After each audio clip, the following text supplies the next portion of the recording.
Hey everyone, welcome to Locked On Lakers for Tuesday. Brian Kamenetsky, Andy Kamenetsky. It was a wild Monday night at Staples Center, but the Lakers come away with a badly needed 126-123 win over the Charlotte Hornets as Carmelo Anthony establishes himself as the greatest player in Staples Center history. Lots more to come on Locked On Lakers.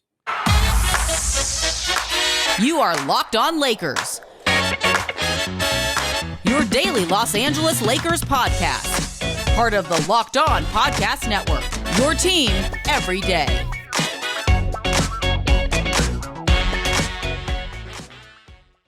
Today's episode of Locked On Lakers brought to you by Rock Auto. Amazing selection, reliably low prices, all the parts your car will ever need. Visit rockauto.com and tell them that Locked On sent you.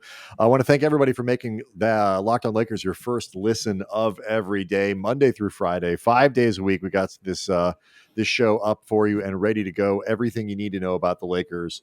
And news, analysis, and the games and all that, Andy. And we appreciate the response to the YouTube page. So good God, Andy, this team is not for the faint of heart. We learned it again on Monday, 126-123, the final score in overtime over the visiting Charlotte Hornets. This is just like, this game was sort of a microcosm of the first 11 that we've seen with the Lakers. All over the place, wild emotional swings, performances that ranged from excellent to terrible. Like, wow, they packed it all in there. There's a lot going on in this thing. I mean, a lot going on. Because, you had to begin some really brilliant performances. Anthony Davis, who, as it turns out, is still dealing with the effects of that stomach bug that took him out of Saturday's loss to Portland. He apparently threw up in between the third and fourth quarter. We actually saw during the game him in the tunnel during the training staff, and it wasn't clear what he was doing back there. I guess he was puking. Apparently, he may have very well just apparently been he was puking. thrown up. Yeah, I don't even know if he made it to the locker room, but he obviously gutted it out. He had 32 points, 12 rebounds, 5 blocks. Really, really strong performance on both sides of the ball. Yeah, this is Andy. I to cut you off, but this is one of those. Because look, Monday's show was all about how the Lakers came out of Saturday night in Portland extremely disheartened, very discombobulated, and mentally looked very fried. I mean, so you talk about a superstar performance on a night where your team needs you badly. Go out and be the superstar. That's what they got from Davis tonight. They didn't quite get it from Russ, but they got it from Davis. This was badly needed superstar stuff. 5 block shots, including a critical one at the end. Yeah, it's interesting. I mean, I hadn't really thought about it until you mentioned him missing in Portland and the superstar performance that was needed. Like, there was a tone set by Davis, I think, pretty early in this game. And it reminds you of what they were missing Saturday beyond AD's talent, which obviously, he is, without LeBron, he's the best player on this team. And some nights he's the best player even with LeBron there. But also, too, beyond the skill sets that he brings on both sides of the ball, there is, there's an infectiousness that can be set from your star. And you could see what they were missing in Portland just in terms of somebody actually out there that you take cues from. And, Westbrook, to his credit, I think was up for it, at least mentally, but he was atrocious on Saturday, and there was really nobody else there, and that may have played as much as anything in terms of the Lakers very, very obviously deciding, screw this thing about in Portland. It was very clear they didn't have enough stuff, and it was very clear they weren't going to bother trying to fight through it. They basically just said, F it, there's man. An awareness. Yeah, sure. We don't have it. And sometimes that's as much what you're missing from your stars as anything else. It's just dude who sets the table. Dude who sets that emotional mood. To me, it's significant though that Davis comes through this way, just because he is a guy who, for somebody who has won a title, who performed in that playoffs at an elite level, not like a superstar, like an MVP, and did it through the playoffs and earned it. He's not made. There's still more doubt around him than there is other guys who have won rings, other guys who have had that playoff moment, whatever it might be. AD is not made in that way. Well, I mean, look, I've talked about this all the time. Kobe had to win, for a lot of people, his fourth ring to win his first. Yeah.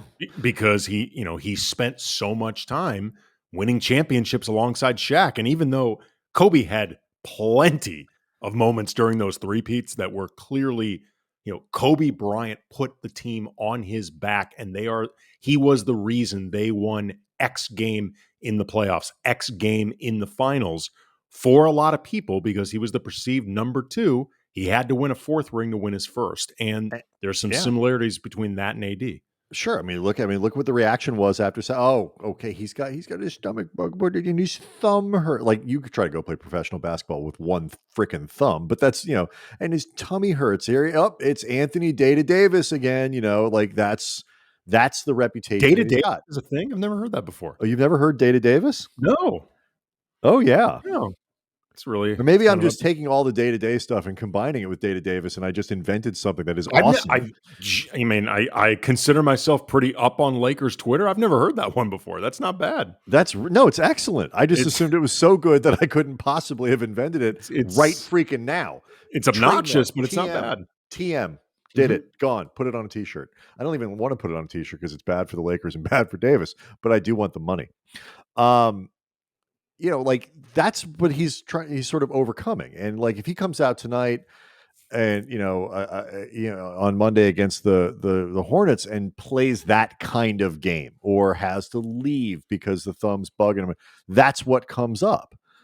But instead, the Lakers got this. He carried he and Carmelo Anthony, who we'll talk about it. Carmelo Anthony, the greatest player in Staples Center history, carried the team. And that's what superstars can do in the NBA when you're shorthanded, is you can have one guy. Won't want to do it every night. 43 minutes for AD is too much.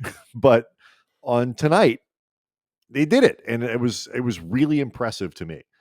Oh, yeah. I mean, this was, I think, reflective of the way AD's talked about wanting to make up for last season. And, the disappointment he felt with his own lack of availability, the disappointment he felt in his overall performance. AD was the one guy among the big three that was not treating the preseason as a joke.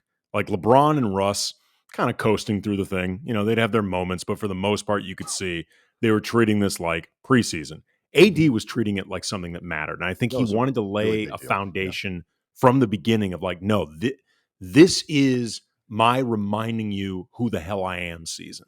And my list of things that makes me nervous about the Lakers, that have gone wrong with the Lakers, and all of that stuff, it's extensive. Nothing, as we discussed on Monday's show, nothing about the first 10, now 11 games plus training camp has gone in a way that you would describe as good. Everything about this has been pretty bad, and not catastrophic, mercifully, but pretty bad, except for Anthony Davis. I don't have a problem.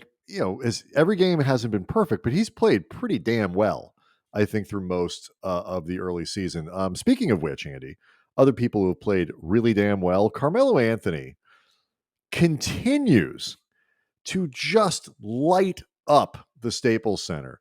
And it's a phenomenon unlike anything really I've seen in a long time there. I'm trying to think of comps and I can't really. So I want to talk about that. We got to get into Russell Westbrook, some interesting stuff about LeBron James, plus news about Talen Horton-Tucker and when he might be available. So a very busy Monday for the Lakers. We'll get into all of it coming up next. Locked on Lakers brought to you by Truebill. Do you know why free trials renew without your consent? It's a business scam to get you. Don't let greedy corporations pocket your money, so download Truebill to take control of your subscriptions. Truebill is the new app that helps you identify and stop paying for subscriptions you don't need, want, or just forgot about. On average, people save up to $720 a year with Truebill, that is a lot of That's a lot of money. subscriptions What are you you are not paying subscribing to? attention to. I mean, my man, does it come with like subscription rehab? Like, You just love tote bags. What are you doing out man. there? Because look, though, but here's the thing. I mean, we joke about this, but companies make subscriptions hard to cancel, and Truebill makes it incredibly simple. Just link your accounts to Truebill, and they will cancel your unwanted subscriptions in one tap. And your Truebill concierge is there when you need them to help cancel unwanted subscriptions, so you don't have to. It has over 2 million users, and it's helped them save over $100 million. So don't fall for subscription scams. Start canceling today at Truebill.com/LockedOnNBA. Go right now, Truebill.com/LockedOnNBA could save you thousands a year. Truebill.com/LockedOnNBA. All right, NBA fanatics, have you heard about Prize Picks? It's the daily fantasy game made easy. If you've not checked it out yet, you are missing out. And I'm telling you, you're going to love this app. Prize Picks has the best NBA DFS prop game on the market, more NBA props than any other DFS prop operator, or properator as I call them, and offers all the superstar players as well as bench players, only recording a handful of minutes each game. Prize Picks offers any prop you can think of, from yardage to touchdowns, even interceptions thrown. Yeah, that's right. Interceptions thrown, yardage, touchdowns, and basketballs. You can combine all of these things. Like put LeBron James and Pat Mahomes in the same entry. They'll do that for you. Go to the award-winning app on both the App Store and Google Play. Entries can be made in 60 seconds or less. It's that easy. Prize Picks, safe. It offers fast withdrawals, so don't hesitate. Check out prizepicks.com and use the promo code NBA, or go to your favorite app store and download the app today. Prize Picks is the daily fantasy game made easy. I love it, and I know you will love it too. I'll tell you what, if you're the type of person who can find some sort of prop bet on Carmelo Anthony makes 73 3-pointers, he's shooting 60-something%. I didn't see what the final result was after the end of the game on Monday, but he goes 7 of 10 from 3-point range, 70% from 3. The Lakers were 13 of 32, Andy, on Monday. Carmelo Anthony was 7 of 10. He's now shooting in the mid-60s from 3-point range at Staples Center. This is insane and so much fun to watch. 29 points. They got to find some. I've been thinking about it, and maybe I'll pass this along to the people that we know inside the organization. If I can come up with something good, try to help the cause. We got to come up with some kind of harebrained scheme to convince Melo that every single game is at Staples Center, because his splits are ugly. Like, if you take him outside Staples Center, he cannot hit a damn thing. I mean, like, nothing. As of this recording, the 3 games that he's played at Staples Center, he is averaging 29% from the field, rounding up, and 6% from behind the arc. So, I mean, like, I don't know if this requires hypnosis or like some elaborate fake background or plants in the audience, like something like look, that. This is Hollywood, man. I mean, like, go back to the production that they put together to try to get Melo to come here in the first place, with the green screens and the seriously, the explosions. Like, figure it out. Yeah, I mean, come up with like deep fake Jack Nicholson sitting in the crowd or something like that. Because, I mean, when this dude takes, what has been his home court for like a month now, something like that, he's amazing. Like, he is unconscious. He is unconscious when he's out there. It's unbelievable. Can you imagine? Like, imagine if he had played his whole career here. He'd be the greatest basketball player of all time. The Lakers sure but like, tried. what's amazing about it, though, we talk about Anthony Davis and the superstar performance. I mean, which is obviously true. That's what they got. But like, they got 29 points from Carmelo Anthony. And if you're a cynic, you look at this and go, yeah, I'm still not confident in what the Lakers are doing, because even without LeBron James, like, if you're relying on Carmelo Anthony at 37 years old to play 36 minutes a night and give you 29 minutes or 29 points, that's not a sustainable formula. I would agree with you. I don't think it's the formula that they're planning on using. No debate here. Nothing about the way the Lakers have won has been particularly confidence-inducing in the 6 wins that they have. But I'll say this, Andy. I'm not sure they have like more than 1 or 2 wins if Carmelo Anthony isn't doing what he's been doing this season. I'm trying to find games. Maybe they win one of the Houston games. Like, they don't win. They aren't winning anything right now without Melo, who is legit a legit 6 man of the year guy 10 games into this, it's incredible. I'm looking right now at his numbers, and this is before tonight's win. But from the first 10 games, shooting 48% from the field and 49% from behind the arc. The 49% obviously is a career high, and it's something Right. that's Now, by the not way, all of this goes up after Monday's game. Again, 9 of 13 from the floor, 7 of 10 from 3-point range. right, and that's obviously not sustainable from behind the arc. But what I think is really interesting, though, and really speaks to just how well Melo is playing, period, the 48% that he's shooting overall is in line with career highs. Like, it's basically like 1 or 2 percentage points off career highs he's had, like in 2006 or, like 2008, like, prime Melo.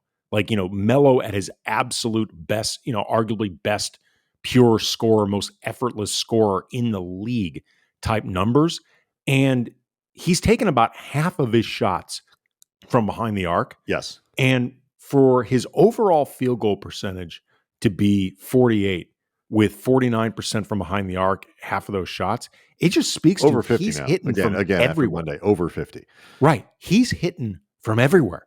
Like, it's not just the catch and shoot thing that, we both expected he'd be doing a lot of, but that would sort of be his specialty. He's hitting a lot of mid-range shots. He's doing well at the rim. He's hitting shot selection. everything. The shot selection is the Lakers. The one thing that they've been able to manage to avoid for the most part, even while the offense has been sort of decimated in terms of injuries, is that sort of dribble. The worst aspects of what you would want from Carmelo Anthony, and it's just the transformation of the guy. Like we both of us thought he'd be very good in the role. He's the only guy that I said I had absolute confidence would shoot at his levels that he was at last year when the Lakers assemble all of these shooters. Kent Bazemore, I'm like, I got to see it. And right now we're not, which is something maybe we'll get into, if not for today's show, we'll get in through the rest of the week. Malik Monk, I got to see it. 2 of 4 on Monday, but one of those was a miracle half court 3. So it's like, but Melo 100% believed he could be this guy. And the other thing I think is impressive, and our friend Tim, Crane Just McBasketball, Tim _NBA, the Lakers Exceptionalism Pod, we put up some really good clips.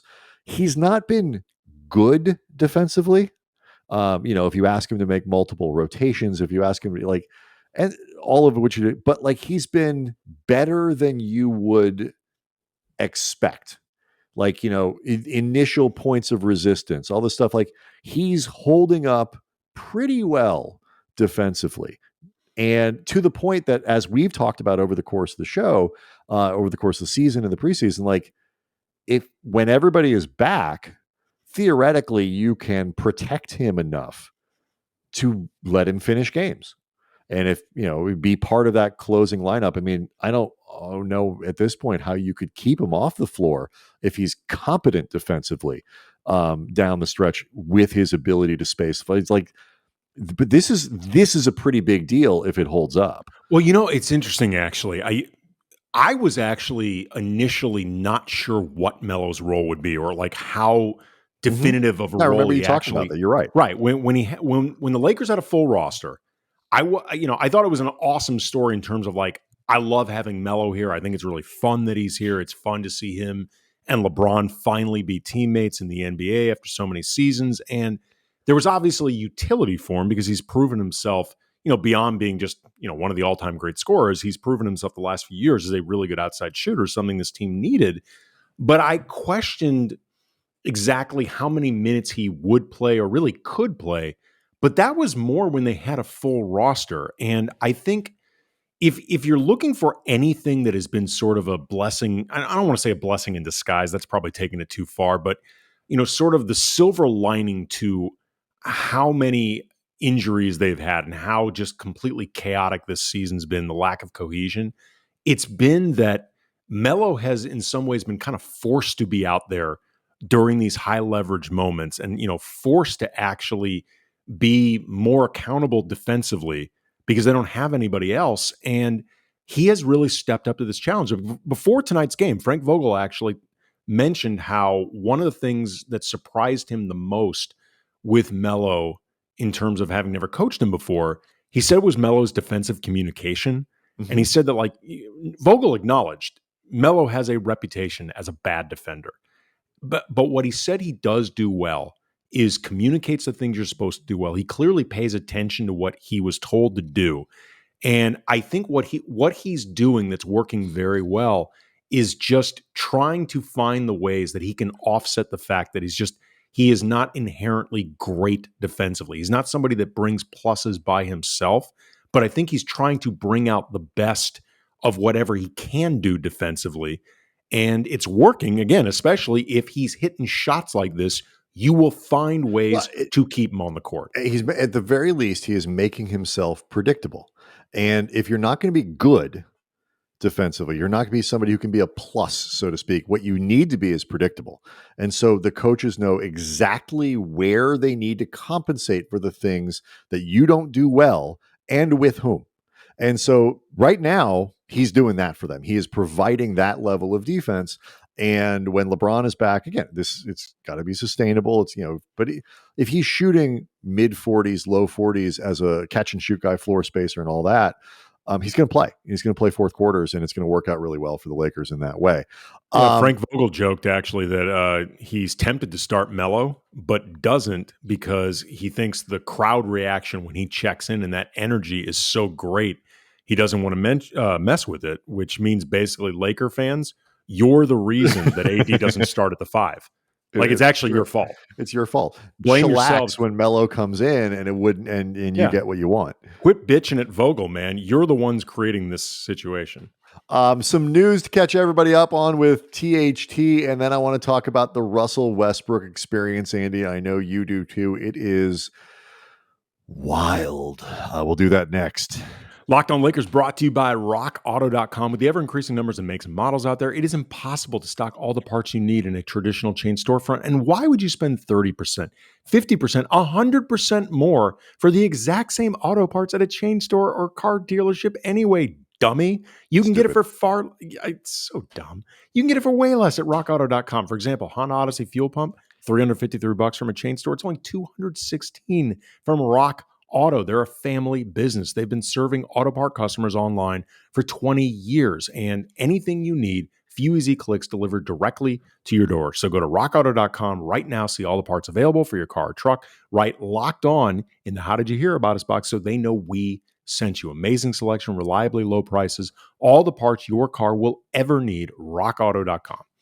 So Monday, Frank Vogel at Shootaround gave a little update on some of the injured guys we've seen. Wayne Ellington back, so obviously he's no longer part of that crew. Anthony Davis and his status for Monday's game. But the big news was Kendrick Nunn, who is not really back yet. Doesn't seem to be all that close. And then THT. There's been no indication, if nothing else. Right, that he's moving closer. THT, though, got his stitches out and has been cleared for contact. And presumably, and I don't know if they'll do it now, but if the Lakers practiced Tuesday, he'd be involved in live contact practice, cleared for that kind of thing.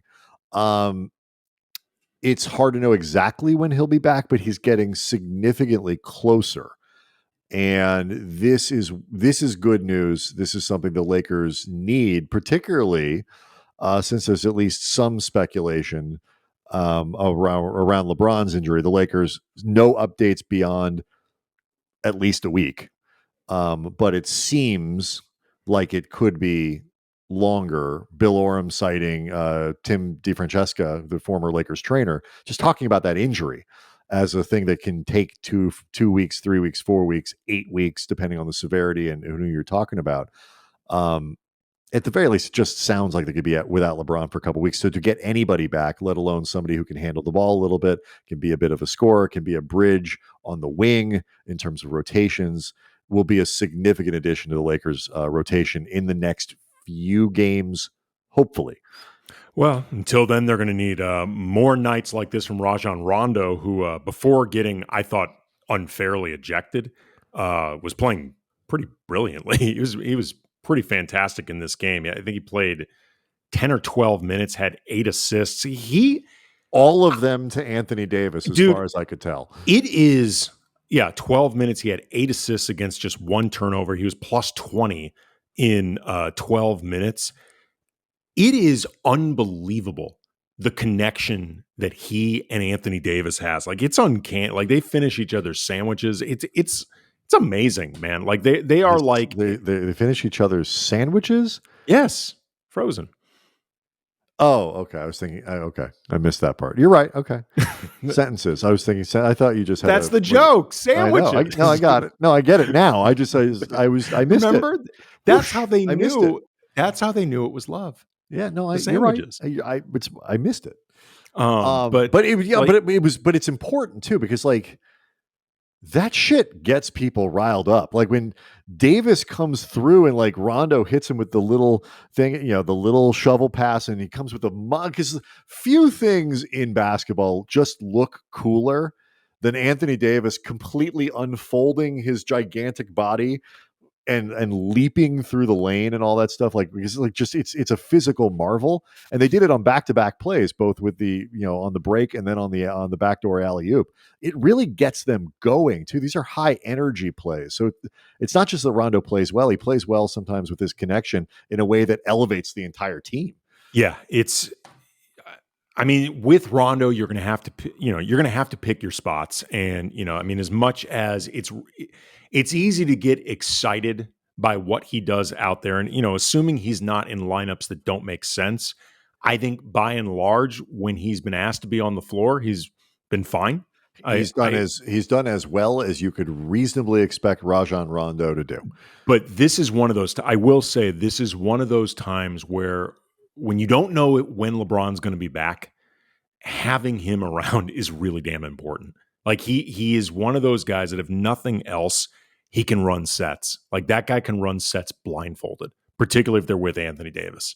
And that's going to be important. It's funny. Like if DeAndre Jordan were in the position that Rondo clearly is, I mean, of all the guys that we talk about with the rotation and who's going to play and who's not, and Austin Reeves, who has legitimately earned playing time. Yes, he has. Like there was a moment in the fourth quarter where Avery Bradley and Austin Reeves are inserted for defensive purposes, which is a sentence, by the way, that would have made very little sense in like the second week of training camp. But like Reeves needs to play. Like he's going to, and he's going to continue playing when players are back, because he's good. Like he does, and he fills gaps in this team that I think are important. The one of the only guys who was like, okay, I think he gets it, was Rondo. Like he's a break in case of when needed, break the glass when you need it, third point guard. And if that's all you want him to do, if he's not going to be playing 18 minutes a night, he's perfect, because he can do the stuff he did that we saw on Monday. He's, again, very predictable. He's a guy that can come in cold. Like he's somebody that if he doesn't play 3 games in a row, 5 games in a row, and then you suddenly need him, Rondo is not going to take a quarter to get like back in the swing of things. No, he's going to be exactly the same basically every time. And I think DeAndre Jordan, if that were just the role that he was in, and I think eventually he could be there. I mean, if AD starts at the 5, that's essentially what Jordan becomes as a third center, where you use him when you need him, kind of dust him off and throw him out there and kind of expect, know what you're going to get. He'd be perfect. The problem I think people have with him is he plays more. He actually did fine, I thought, on Monday night. Played one of his better games.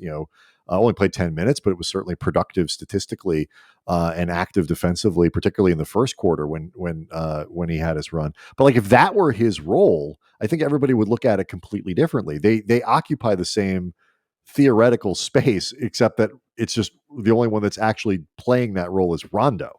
And hence, I think that's a lot of the anger that's directed toward DJ. Let's save Russ for tomorrow, because Monday's game, there was another one of these things. There's a lot going on, and it is reflective, I think, of the entire experience of the team. And to some degree, they're almost taking on a little bit of Russ's identity in that regard. And it's something that's worth a little more time than I think we can give to it for today's show. So we'll save it. Again, thank you for making Locked On Lakers your first listen of every day. check out some of the other shows. We've had some guys on previewing games. We got the Heat coming up. Go check out Locked On Heat before the next game. Check out the fantasy show. Josh Lloyd doing a great job there. And yeah, we'll see everybody on Wednesday.